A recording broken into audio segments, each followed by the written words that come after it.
போன்ற கன்னித்தேன் அவள் பேர் சொல்லி தித்தித்தேன் அது ஏன் என்று யோசித்தேன் அட நான் எங்கு சுவாசித்தேன் காதோடு மௌனங்கள் இசைவார்க்கின்ற நேரங்கள் பசி நீர் தூக்கமில்லாமல் உயிர் வாழ்கின்ற மாயங்கள் அலைக்கடலாய்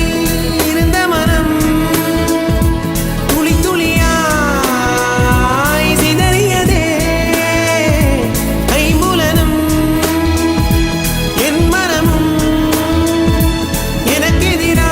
எனக்கெதிராய் செயல்படுதே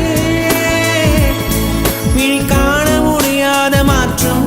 அதை மூடி மறைக்கின்ற தோற்றம் ஒரு மௌன புயல் வீசுதே